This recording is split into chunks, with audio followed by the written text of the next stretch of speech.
You سینگ از کہ پیسہ پیسے کے خلاف نہ باتیں کریں سر, پھر وہی مولوی والی باتیں شروع کر دیں. آپ کے الفاظ نہیں آئے no, but there so many people listening آئی. تو باقی ساری چیزیں بھی تو پیسے سے ہی آتی ہیں نا, پیسے سے نفرت تو نہ کرائیں نا, ٹھیک ہے. پیسے سے نفرت کی بات نہیں ہو رہی, پیسے والے کو ہیرو بنانے کی بات ہو رہی ہے, سمجھ گئے. یہ یاد رکھیے گا, $78 billion in the accounts of one man, which is Bill Gates. کتنی روٹیاں کھانی اس نے, کتنی گاڑی لینی, کتنے پلاٹ لینے, کتنے گھر لینے. Any and everything you can do does not require $78 billion.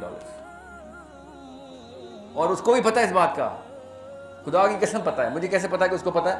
کیونکہ اس نے پتہ ہے کیا, اس نے کہا ہے کہ ایک پائی بھی اپنے بچوں کو نہیں دوں گا, سب صدقے میں جائے گی, کیونکہ میرے بچے ورنہ مغرور, نااہل اور سست ہو جائیں گے. 2183 بلینئرز ہیں دنیا میں, ان سب کا آپس میں کلب ہے. سب کا تو نہیں مگر زیادہ تر کا, ذرا کچھ تو بتاتے بھی تو نہیں ہے نا. ان 2183 کا تو کلب ہے. ان لوگوں نے پلیج کرنا شروع کر دیا, کوئی 50%, کوئی 80%, کوئی 90% اور کچھ اب 100%, کہ کوئی بھی پیسہ میرے بچوں تک نہیں جائے گا. سوچیں آپ کے اماں اور ابا نے یہ بات کی ہوتی تو آپ کورٹ نہ گئے ہوتے, ان کی غیبتیں آپ نے باقی کے رشتے داروں سے نہ کی ہوتی. آپ کے بھائیوں کے مسائل, ماں باپ کے مسائل کیا ہیں؟ جائیداد کا ایک مسئلہ چل رہا ہے. یہ دنیا کے سب سے بڑے بلینئرز, ان کے بچے کہہ رہے ہیں الحمدللہ کیا باپ پایا ہم نے. بغیر اسلام کے ان کو سینس کہاں سے آ رہی ہے؟ کیونکہ جب پیسہ آ جاتا ہے نا تو پتہ چلتا ہے پیسے کی تو اصل میں ہائرارکی میں کوئی جگہ ہی نہیں ہے.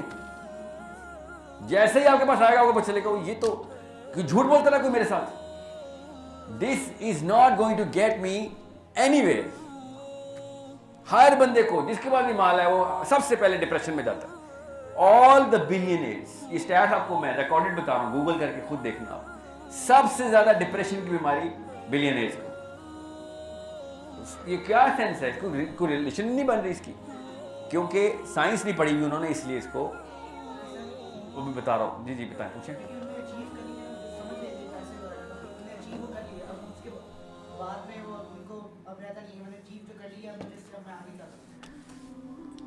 اسماعیل, کاش کے زیادہ تر لوگ اس طریقے سے سوچتے ہیں جیسے آپ سوچ رہے ہیں. بالکل اصل میں یہی ہوا ہے. اس کو کہتے ہیں اچیومنٹ آف یور پرپس. جو پرپس تھا وہ دنیا میں ہی اچیو ہو گیا. جیسے عمران خان کرکٹ کھیلتے تھے, ہیرو بن گئے دنیا میں. سچن تندولکر دنیا میں ہیرو بن گیا. اب کیا کریں, اب جسم اجازت ہی نہیں دیتا. چلیں اجازت بھی دیتا ہو, سمجھ لیں ساری عمر کرکٹ کھیلتا ہے, مگر دنیا میں اچیو ہو گیا. اب کیا کروں میں اس کے علاوہ؟ ایکٹر, بہت بڑا ایکٹر بن گیا جی آپ, شاہ رخ خان, امیتابھ, سلمان خان بن گئے. اب کیا کریں؟ اب میں اسی کو مینٹین کروں گا, اس کے علاوہ اور کیا کروں؟ سوچیں ذرا کس لیول کی ڈپریشن اور کس لیول کی گھٹن کا ماحول ہوگا.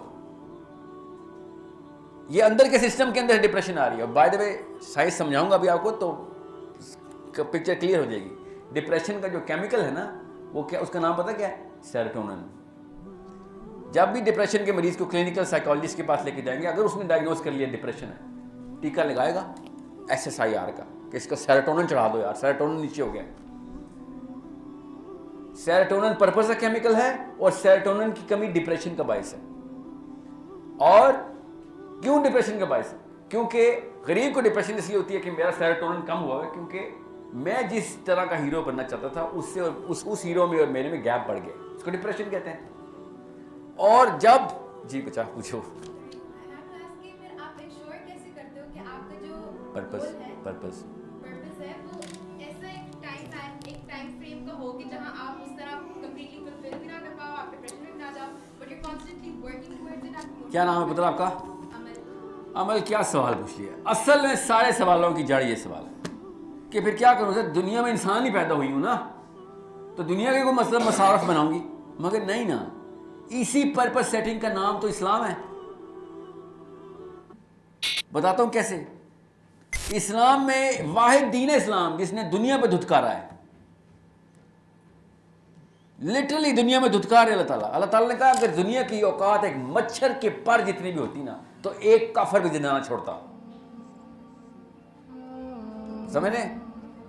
میں آپ کو صحابہ انبیاء کی بات ابھی کروں گا, کیا ہی کرنی, میں لوکل ہیرو کی بات بتاتا ہوں. جب پرپس کلیئر ہوتا ہے نا تو دنیا آپ پیروں کے نیچے آ جاتی ہے. محمد علی جناح رحم اللہ, ٹی بی تھی ان کو, ٹیوبرکلوسس, ٹرمینل ٹیوبرکلوسس تھی. غور سے سننا عمل اس کو, جب اسپیشلی بوائز, عمر ود می,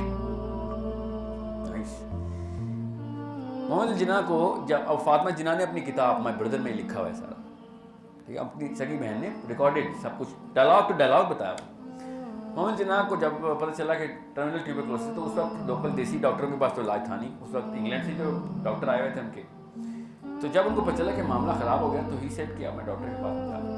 تو فاطمہ جناح نے کہا کہ بھیا کیا کر رہے ہو, you have to go otherwise you will die. And he said no I am not gonna die, I am not gonna tell him because یہ ماؤنٹ بیٹن کا اکٹھا بیٹھ کے شراب پیتے تھے, یہ رات کو منہ کھول دے گا. اور فاطمہ جناح نے دیکھیں مولوی کی بچی نے بات کیا کہا, کہتی خودکشی حرام ہے, تو دوزخ میں سڑے گا. ہمیں بتاتے نا بڑی لبرل لیفٹسٹ تھی, ڈائریکٹ فتویٰ دیا انہوں نے. شی سیڈ دوزخ میں سڑنا ہے کیا, اگر تو جان کے نہ گیا تو خودکشی ہے. ہمارا غور سے سنیے گا اس بات کو. ہی سیڈ ہاں بالکل خودکشی ہے, پہلا خودکش حملہ ہوا ہمارا. ہی سیڈ بالکل ہے خودکشی, مگر ایک بندہ مرے گا نا, اگر اس کو پتہ چل گیا نا تو 9 کروڑ مسلمان مارے جائیں گے. تو میں, اور انہوں نے لکھا یہ, بڑا بندہ ایسے سوچتا ہے, کہتے میں جب اللہ کے سامنے جاؤں گا تو میں کہوں گا کہ بہت ہی بڑا حلال کام کرنے کے لیے ایک حرام کام کرنا پڑا, ایک بندہ مارنا پڑا مجھے تاکہ 9 کروڑ بندے اور ان کے بچے نہ مر جائیں. میں یہ کیس تیار کر رہا ہوں, تھا تو وکیل ہی نا, کہتے میں یہ کیس تیار کیا ہوا ہے in the court of, in the big court. She writes that he said that in the bigger court I'm going to say that this is the 2 options I had, تو مجھے یہ والی آپشن چوز کرنی پڑی. اور وہ نہیں گئے پھر ڈاکٹر کے پاس. اور ماؤنٹ بیٹن کو جب پتہ چلا نا, پتہ چل گیا تھا اس کو, جب ظاہر فوت ہو گئی, ماؤنٹ بیٹن نے, آج شام کو ضرور گوگل کرنا ہے ماؤنٹ بیٹن کے الفاظ کیا تھے, رجسٹرڈ ہے نا ہمارے پاس تو ہے اب. He said کہ if I had known کہ جناح کو ٹرمینل ٹیوبرکلوسس ہے تو میں 10 سال تک آگے ٹرکھاتا رہتا, بات کو ڈیلے کرتا رہتا, پاکستان نہ بننے دیتا. یہاں پہ ابھی ہم پتہ کیا کر رہے ہوتے, یہ مجلس کس چیز کی چل رہی ہوتی, یہ جو آپ کے موبائل پہ بھی اذان کی آواز آئی ہے نا, باہر سے کسی بھجن کی آواز آ رہی ہوتی. یہ اتنا بڑا احسان ہے اس بندے کا ہمارے اوپر. ہمیں روڈ سے گزرنا, ابھی میں جو آیا ہوں 1 گھنٹہ لیٹ کیوں ہوں, کیونکہ روڈ بلاک تھی, جلوس چل رہا تھا, وہ جو 12 ربیع الاول کا کنٹینیول جلوس ہوتا ہے نا, وہ صدر پورا بلاک. کم از کم 10 اور بلاکس ہمیں روز ملتے, کیونکہ پھر کسی مندر کے آگے کوئی اور مسئلہ ہوا ہوتا, پھر جیسے ایک بندے نے آج خوشاب میں گولی ماری نا, روز کچھ 10-12 بندے مفت میں ایسے مر رہے ہوتے کہ تم نے ہمارے بھگوان کو یہ کہہ دیا, تم اچھوت ہمارے مندر کے آگے سے ایسے گزر گئے ہو, سو آن سو فورتھ. بیوروکریسی میں آدھے سے زیادہ پنڈت ہونے تھے, اور کچھ جو ہے نا وہ مسلمان, لٹرلی کچھ مسلمان. اور ہم پتہ ہے کیا لڑائیاں کر رہے ہوتے تھے. پیار آنا شروع ہو گیا نا آپ کو نواز شریف عمران خان کے اوپر, کیونکہ آپ سوچیں کہ اس وقت کیا پکچر ہوتی, ہمارے سامنے کیا کیا معاملات ہونے تھے. یہ بڑے بندے آگے کی سوچ رہے ہوتے. So what did he do, he said میرا پرپس میری لائف سے بڑا ہے. اگر اس کا پرپس اس کی لائف سے بڑا نہ ہوتا تو اپنی جان بچا لیتا. چونکہ اس کا پرپس اس کی لائف سے بڑا تھا تو اس نے کہا جتنی بس جانے بھی جاتی ہیں جائیں. پرپس ویژن ایک ہی بات ہے نا. پرپس جب بڑا ہو جاتا ہے نا اپنی لائف سے, تو آپ کو اپنی لائف کی فکر نہیں رہتی. جب آپ کو اپنی لائف کی فکر نہیں رہتی تو آپ کے اندر سیلفشنس ختم ہو جاتی ہے. جو بندہ اپنی لائف کی فکر میں لگا رہتا ہے وہ پھر لینے والا سیلفش بندہ, اور لوگ اسے دور بھاگ رہے ہوتے ہیں. بہت آسان کر کے میں نے آپ کو بتایا ہے. اس کی سب سے بڑی مثال میں آپ کو بتاتا ہوں. محمد علی جناح صاحب کی مثال تو بہت چھوٹی ہے. عبداللہ بن حرام رضی اللہ تعالیٰ عنہ احد کی لڑائی میں شہید ہوئے. ٹھیک ہے, احد کی لڑائی میں غور سے سنیے گا اس بات کو. عبداللہ بن حرام کون ہے؟ جابر بن عبداللہ رضی اللہ عنہ کے والد. ٹھیک ہے, عبداللہ بن حرام اور جابر بن عبداللہ جو تھے نا, کیونکہ جابر کی بہنیں بہت زیادہ تھیں, تو ایک اکلوتے بیٹے تھے, اور خواتین اور بھی زیادہ تھیں گھر میں, کیونکہ عبداللہ بن حرام کی والدہ بھی زندہ ہیں.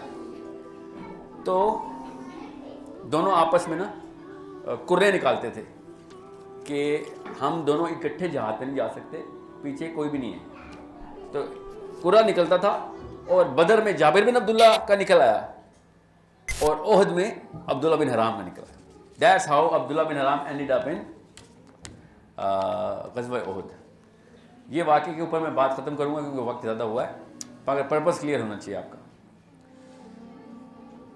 احد کی لڑائی سب کو پتہ ہے کیسی گئی, بہت ہی زیادہ نقصان ہوا ہمارا, اور سب سے بڑا نقصان کیا ہوا, نبی علیہ السلام کے اوپر ڈائریکٹ فزیکل تشدد کیا گیا. ان کے دانت مبارک شہید ہو گئے, سر پہ میخیں اندر گھس گئی تھیں, وہ جو ہیلمٹ ہے نا اس کی میخیں اندر گئی کیونکہ وہ پیچھے گڑھے میں گرے تھے. سو مچ لاس کہ سوگ میں لوگ باہر ویٹ کر رہے تھے کہ کون بچا ہے کون نہیں بچا. اور عبداللہ بن حرام کی والدہ, اور ہر بندہ یہ سوچ رہا تھا کہ نبی علیہ السلام کو نقصان پہنچوایا ان لوگوں نے, میرے بیٹے نے کیوں نہیں پروٹیکشن کی. ہر بندے کو اندر سے یہ غصہ تھا کہ میرا بچہ گیا کس لیے تھا, کہ نبی علیہ السلام کو نقصان ہو گیا تھا.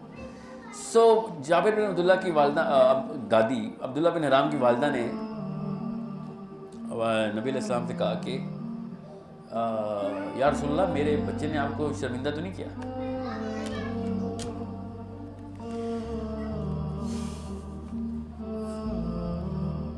ہم تو خالی محمد علی جناح کے احسان کے اتار دیں تو بڑی بات ہے, یہ وہ لوگ ہیں جن کی وجہ سے دین بچ گیا ہمارا. ٹھیک ہے, یہ وہ ہستیاں ہیں جن کی وجہ سے ہم مرنے کے بعد, دیکھیں محمد علی جناح نے اگر پاکستان نہ بنایا ہوتا, ٹھیک ہے دنیا میں بہت نقصان ہوتا اور واقعی بہت ہی بڑا مسئلہ ہوتا, مگر ان لوگوں کی وجہ سے مرنے کے بعد جو نقصان ہو گیا نا وہ بچ گئے ہم. تو اور سنیں یہ ہوا کیا, واقعہ اتنا ڈیپ ہے نا کہ میں پورا سنا ہی نہیں سکتا کبھی. تو نبی علیہ السلام نے کہا کہ او ام عبداللہ تجھے بتاؤں تیرے بیٹے نے کیا کیا. تو انہوں نے کہا مجھے بتائیں. تو نبی علیہ السلام نے ارشاد فرمایا کہ جب تمہارے بیٹے کو فیٹل بلو لگی نا, اب ہوا کیا تھا ان کے ساتھ سن لیں. پیچھے سے نا ایک بندے نے ان کے کندھے پہ تلوار ماری اور بازو اتر کے لٹک گیا, اور بار بار راستے میں آ رہا تھا تو ان بازو اکھیڑ دیا اپنا کہ میں یہ تنگ کر رہا ہے مجھے. تو افواہ اڑی اس وقت کہ اللہ کے نبی علیہ السلام شہید ہو گئے. تو انہوں نے کیا کہا, اب دیکھیں پرپس کلیئر ہونا تو کتنی آسان ہو رہی ہے لائف. شخصیت پسندی, شخصیت پرستی نہیں اللہ پرستی کرتے تھے صاحب. انہوں نے کہا جیسی خبر ہو رہی, اب اس سے بڑی بری خبر کوئی تھی کسی مسلمان کے لیے ہو سکتی ہے کہ اللہ کے نبی صلی اللہ علیہ وسلم شہید ہو گئے. نہ صرف یہ بلکہ سپہ سالار بھی شہید ہو گئے نا, وہی ہے سپہ سالار. تو ہم جنگ تو ہار گئے, ہم کہانی ختم ہو گئی, نبی شہید ہو گئے ہمارا. مگر ان کے پرپز, ان کی ٹریننگ اتنی کلیئر تھی, انہوں نے کہا کہ نبی علیہ السلام شہید ہو گئے, اس کا مطلب ہے کام کر کے گئے ہیں وہ, اب کام ہمارے ذمہ آ گیا. نبی تو ایسے شہید ہی نہیں ہوتا جب تک کام نہ پورا کرے. اتنی کلیئرٹی تھی ان لوگوں کے پاس کہ بیان کرنے کی بجائے انہوں نے مشعل اور اونچی کر دی. ورنہ کیا ہوتا, لوگ اپنی مشعل بجھا دیتے ہیں, بادشاہ مر گیا ہمارا. ان کے کانسیپٹس اس لیول پہ نبی علیہ السلام کلیئر کر چکے کہ افواہ اڑنے کی بجائے ان کو ڈی موٹیویٹ کرتی. They went bigger in task کہ اور مشکل کام کرنا ہے آپ نے, اور بڑے کام کریں گے.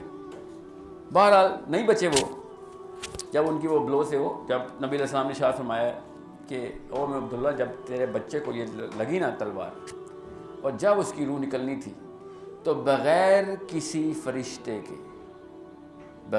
فرشتے کے اللہ سبحانہ و تعالی خود تیرے بیٹے سے ہم کلام ہو گئے. اور انہوں نے کیا کہا کہ او عبداللہ کیا چاہتا ہے تو. یہ جبرائیل امین نہیں آئے, ڈائریکٹ اللہ تعالیٰ ایک انسان سے, نبی نہیں ہے عبداللہ بن حرام, نبی نہیں ہے, یہ وحی نہیں ہو رہی, یہ فرشتہ نہیں آ رہا بیچ میں ٹرانسلیشن کے لیے یا کنوینس کے لیے. اللہ تعالیٰ خود ایک انسان سے بات کریں اور وہ بندہ جواب بھی دے رہا ہے. اب میں آپ کو بتاتا ہوں کہ پرپس جس کا سیٹ ہوتا ہے نا تو وہ اس موقع پہ کیسے ریئیکشن دیتا ہے.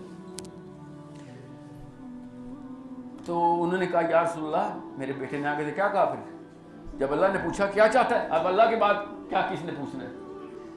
عبداللہ بن حرام کے بارے میں نبی علیہ السلام نے ڈائریکٹلی صاف فرمایا کہ او ام عبداللہ میں تجھے بتاتا ہوں تیرے بیٹے نے اللہ سے کیا کہا. جب اللہ نے اس سے پوچھا نا کہ عبداللہ کیا چاہتا ہے, تو انہوں نے آگے سے کہا کہ یا اللہ میں چاہتا ہوں کہ یہ جو ابھی ہوا ہے نا یہ دوبارہ ہو. جیسے مجھے مارا گیا ہے مجھے دوبارہ مارا ایسے. کس بندے کے بارے میں بات ہو رہی ہے جو کرے نکال کے آیا میری بچیوں کا, یار بیٹا تو اکیلا رہ گیا, 8 اسوا اس کی بھی گھر پہ ہیں, 8 بیٹی ہیں نا ان کی, ٹھیک ہے, وہ یہ نہیں کہہ رہے یا اللہ میرے بچے پیچھے, وہ کہہ رہے یا اللہ یہ دوبارہ مار مجھے ایسے, کیونکہ آج مجھے پتہ چلا کہ دا ریالٹی آف لائف ہے کیا, جب اللہ تعالیٰ مرنے کے بعد ملتے ہیں تو پتہ چلتا ہے کہ اتنی سی اوقات تھی دنیا کی, مرنا تو سب نے. تو مجھے یہ والی سیٹسفیکشن چاہیے کہ میں نے وہ چیز دیکھ لی کہ جس کی وجہ سے میں دنیا میں, اور نبی علیہ السلام نے ہمیں جو پوری نقش نگاری کی تھی کیسے میرے سامنے آیا ہوئی ہے ابھی. سو انڈرسٹینڈ کہ جس بندے کا پرپس دنیا کے کسی بھی کونے میں پھنس گیا ہے, کسی بھی کونے میں, چاہے پیسوں کے کونے میں پھنسا ہے, چاہے خوبصورتی میں, چاہے شادیوں میں, چاہے اسکولوں میں, چاہے بڑے گھروں میں, یا آئی ڈونٹ کیئر ویئر, دنیا کے کسی بھی کونے میں پھنس گیا ہے, وہ بندہ کسی بھی موقع کے اوپر آپ اس کو قابو کر سکتے ہیں. Anyone can be the guy who's gonna conquer you. And if you have a purpose which is bigger than life, اور میں بتا رہا ہوں, میں محمد الجناح کی ایگزامپل کیوں دیے کہ آپ کو کہیں یہ نہ لگے کہ یار نبیوں کی بات ہو رہی ہے, ہم سے کیا ایکسپیکٹیشن لے کے بیٹھ دو, یہ کوئی نبی تو نہیں تھے, یہ کوئی صحابی تو نہیں تھے, کبھی زندگی میں مسجد نہیں گئے. آپ ان سے اس لیول کی اگر کلیئرٹی ایکسپیکٹ کر رہے ہیں تو ہم تو ایسی مجلسوں میں بیٹھے ہیں جس کے اوپر آسمان میں فرشتے. اس وقت پتہ ہے آپ کو, نبی علیہ السلام نے کہا کہ جب اللہ کی بات ہوتی ہے دو مسلمان اکٹھے ہونے کی, تو ان کے اوپر فرشتے اکٹھے کوئی چکر لگا رہے ہوتے. عیسیٰ کو پتہ بھی اوپر کیا چل رہا ہے, یہ عام سی مجلس تھوڑی ہو رہی. سو انڈرسٹینڈ کہ اگر ہم لوگوں کو نہیں سمجھ آ رہی تو اس کا مطلب ہے کہ ہمارے سینٹر ٹیبل کے اوپر بچوں کا سیروٹونن ہم نے کسی پیسے والی پیسے والا, شکل والی شکل والا, ہینڈسم آدمی خوبصورت عورت, پیسے والا بندہ بڑا گھر. اور یاد رکھیے گا, any and everything that you do is going to tell them what the purpose is. Whatever you're going to say is not absolutely of no worth and value.